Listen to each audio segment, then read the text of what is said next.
Pomóc przyrodzie. Projekt ochrony gatunków i siedlisk w lasach państwowych. Blisko 40% terenów lasów państwowych stanowią obszary Natura 2000. To szczególna forma ochrony. Z jednej strony jej celem jest zachowanie cennych gatunków i siedlisk, a z drugiej pozwala ona na różne formy użytkowania tych terenów. W tym filmie pokażemy przykłady ochrony czynnej, którą prowadzą leśnicy. W przypadku najbardziej zagrożonych gatunków i siedlisk aktywne działanie człowieka może być nawet warunkiem ich przetrwania.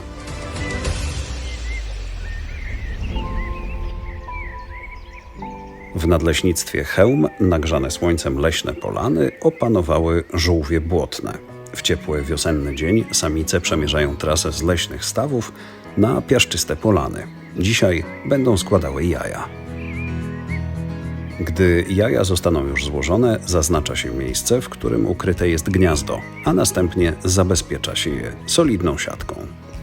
Dobra, Jakub, zabezpieczamy dalej, tylko dokładnie przed lisem i borsukiem, bo szczególnie borsuk ma bardzo mocne łapy, mocne pazury i potrafi bardzo łatwo gniazdo takie rozgrzebać. Bez pomocy ludzi prawie wszystkie złożone jaja padłyby łupem drapieżników. Te zjadł lis, jenot albo borsuk.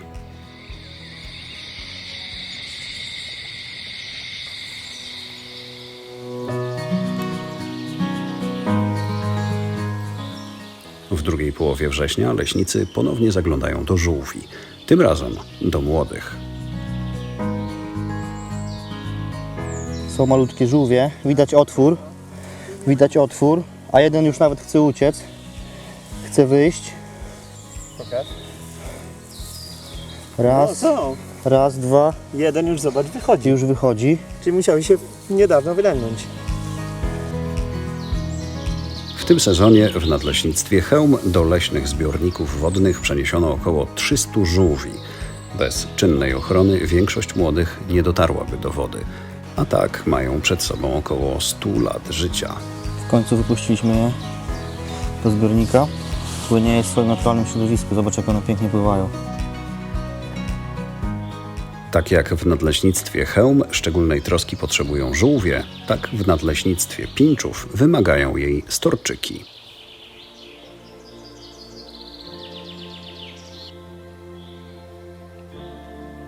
Żeby to miejsce utrzymać w takim stanie, takiego właśnie, takim bym powiedział otwartym, półotwartym, musimy włożyć tutaj wiele pracy i wiele zachodu, ale myślę, że warto, żeby też, bo naprawdę te gatunki, które tutaj widzimy, zwłaszcza te storczyki, ale też inne rośliny, które tutaj na przykład wyjdą w lecie, no to nie spotkamy ich nigdzie indziej.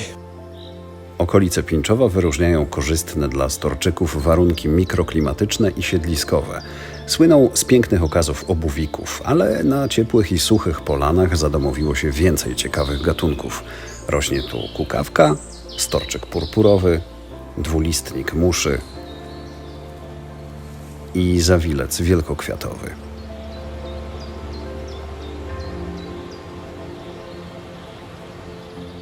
Gdyby zaniechać koszenia tych muraw, to bogactwo kwiatów już by nie istniało.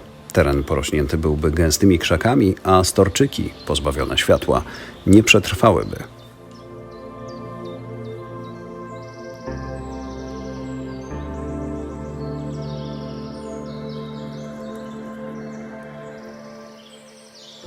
Podobne działania są prowadzone na terenie nadleśnictwa Wołów. Tutejsze łąki zmienno-wilgotne również wymagają regularnego wykaszania.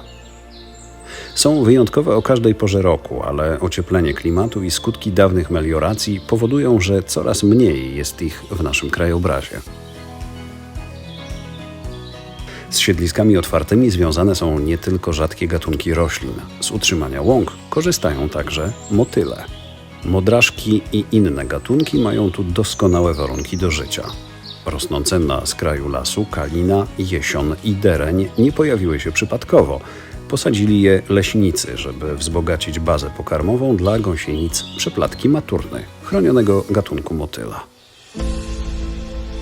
Przenosimy się teraz na północny zachód Polski. To tereny nadleśnictwa Szczecinek. Leśnicy zbudowali tu system zastawek i przegród na rowach melioracyjnych, przywracając lasowi jego pierwotny, podmokły charakter.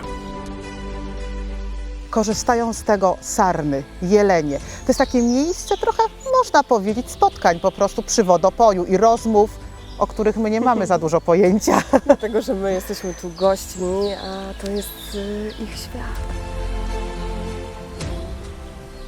Dzięki odbudowie małej retencji te siedliska mają szansę przetrwać w niezmienionym stanie. Woda zatrzyma się tam, gdzie gromadziłaby się naturalnie, gdyby wiele lat temu człowiek nie osuszył tego terenu. Zobacz, jak tu jest mokro, mimo tego pod palcami. lata upału. Tutaj cały czas jest wilgoć. Zobacz, kwitnie wełnianka, są rosiczki. Mamy bagno zwyczajne, Tak. jest borówka bagienna, no i żurawina. No to znak, że tutaj naprawdę Że jednak mokro. jest mokro i wilgoć. Pięknie, pięknie.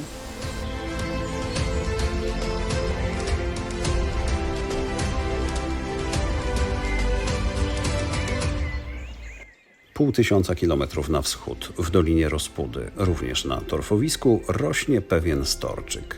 Niezbyt urodziwy, ale endemit, gatunek, którego nie spotkamy nigdzie indziej. Miodokwiat krzyżowy. Takie mokradło to wielki magazyn węgla i wody. Gdy jest sucho, torfowisko oddaje wodę. Gdy woda pojawia się w nadmiarze, magazynuje ją.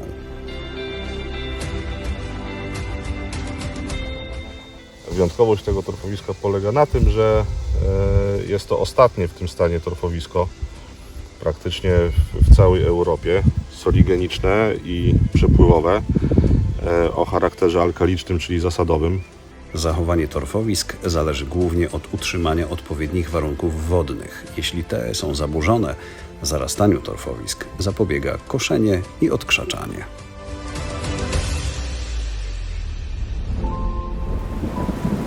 Na południu Polski, na głównym szlaku sudeckim, deszczowy dzień. W sąsiedztwie ruin zamku Homole pod koniec maja kwitnie pełnik europejski. W słoneczne dni Homole odwiedza wielu turystów, którzy wydeptywali na łąkach skróty. Teraz dzięki drewnianej kładce udało się pokierować ruchem i ograniczyć rozdeptywanie muraw. Ta kładka i te ruiny znajdują się przy głównym szlaku sudeckim, czyli szlaku, którym turysta wędruje przez całe pasmo Sudetów, polskiej części Sudetów. Tutaj może sobie zawsze zboczyć suchą nogą, nie deptając siedlisk przyrodniczych, zobaczyć czy pełnika europejskiego, zwanego u nas na ziemi kłodzkiej różą kłodzką, czy ciekawe gatunki storczyków.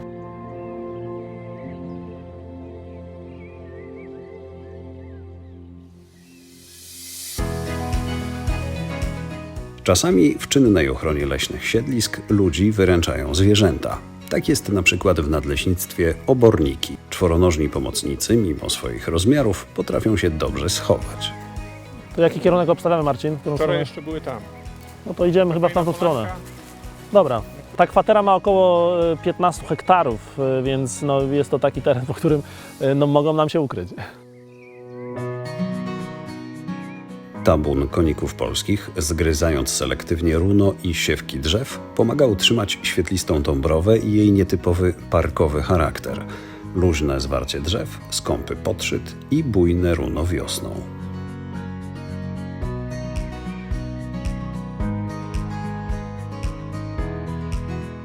Niełatwym problemem dla leśników jest czeremcha amerykańska. To inwazyjny gatunek obcy, który w przeszłości z różnych powodów sadzono w lasach.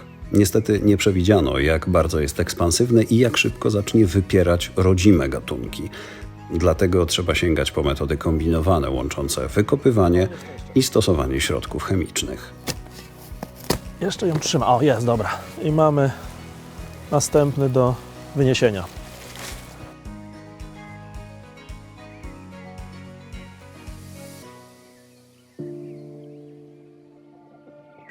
Tymczasem w nadleśnictwie Ruszów wolność odzyskują głuszce.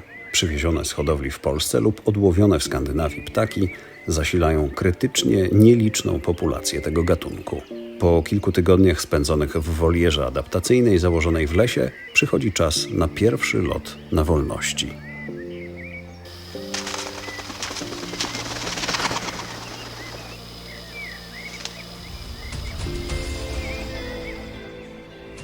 A to jedno z największych w Europie wrzosowisk. Jesteśmy pod Bornem Sulinowem. Do niedawna działał tu poligon i wrzosy były rozjeżdżane czołgami albo palone. Brzmi to groźnie, ale zniszczony wrzos szybciej i łatwiej się odradza. Teraz wrzosowiskiem zajmują się leśnicy, którzy co roku wykaszają i odkrzaczają inny fragment rezerwatu.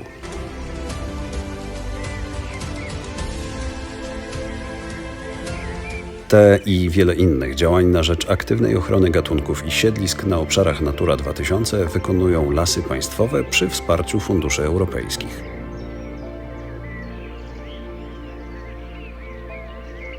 W projekcie bierze udział 114 nadleśnictw. Działania prowadzone są na blisko 120 obszarach naturowych na powierzchni ponad 14 000 hektarów. Kompleksowy projekt ochrony gatunków i siedlisk przyrodniczych na obszarach zarządzanych przez Lasy Państwowe finansowany jest w ramach programu Infrastruktura i Środowisko ze środków Funduszu Spójności Unii Europejskiej oraz środków własnych Lasów Państwowych.